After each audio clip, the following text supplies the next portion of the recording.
What's up, brother? Welcome back to another episode of The Hustle, your home for sports on the go. You guys just talked about her a little bit ago. Caitlin Clark just got drafted #1 overall. What are the expectations for her heading into the WNBA? All right, from Canada to the Southwest, Arizona will no longer have a team around. What do you guys make of the Coyotes' exit? I think it puts you up there immediately. And it's not just because you win back-to-back. It's the dominating fashion that UConn has played since February 20th, dominating the Big East tournament, coming into March Madness. When you beat teams by more than 10 points, and you have 5 players averaging over 5 points or 10 points a game, you're doing something right as a unit. You're not relying on one guy. Everybody's playing the ball well. Everybody's shooting well. It's a team that's built for success. And if he does win his second one, which wouldn't be surprising. It's been a great season for them. I think it puts him up there as at least top 10 now, and then he's got more time to still win some more. Look, I thought everything that we've seen from Jordan Love this season pissed me off because he was just that good. I'm a Vikings fan, so I've had to deal with Brett Favre, I've had to deal with Aaron Rodgers, and now it looks like I'm going to have to deal with Jordan Love. That being said, he does need a few more pass catchers out there. Luke Musgrave, Christian Watson, Jaden Reed, Romeo Dobbs, these guys are all young, but not really any single one of them showed out to be the #1 guy consistently outside of Romeo Dobbs towards the back end of that season. So if they want to make a legit run, make a Super Bowl run, start getting those position players now. We talked about that just a few years ago with Aaron Rodgers. It's going to be the same for Jordan Love if they don't act fast. If I'm Tampa and if I'm Baker, I want a reunion again. I think he's going to end up being the comeback player of the year. He had great statistics this year. Over 40,000 yards, a 28-10 touchdown interception ratio. He had a very similar stat line to what Tom Brady had in his final season. He won a playoff game. He won the game that mattered most in Week 18. I think a reunion has to happen, but it's also going to be required that they bring back Mike Evans. They didn't figure out anything with his contract this season. If they don't get that done, they're going to be down a wide receiver 1. He had another 1,000-yard season. Bring him back in. Bring Baker Mayfield. They can make another playoff run easily. Yeah, so the Sweet 16 and the Elite 8 kind of ruined my entire bracket. For reference, my Final Four consisted of San Diego State University, Arizona, who I believed was going to win it all, Gonzaga, and Marquette. Those are all wrong. Not a single one of those teams are in there. In fact, Gonzaga lost to Purdue, who I expected them to beat, again, given the history of Purdue when it comes to March Madness.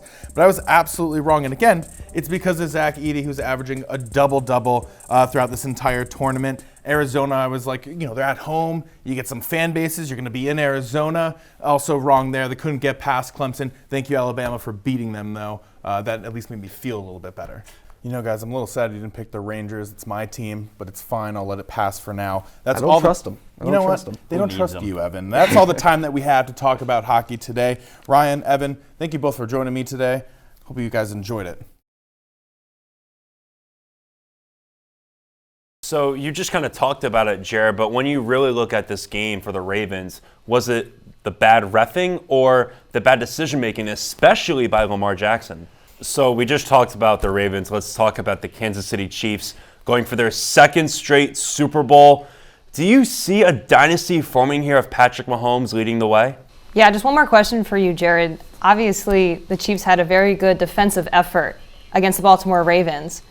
Do you think that their defense is almost scarier than their offense? Okay, let's talk about the Rangers. They had a historically hot start, and now they've kind of fizzled out. Do you think they have enough in the tank to make a postseason run?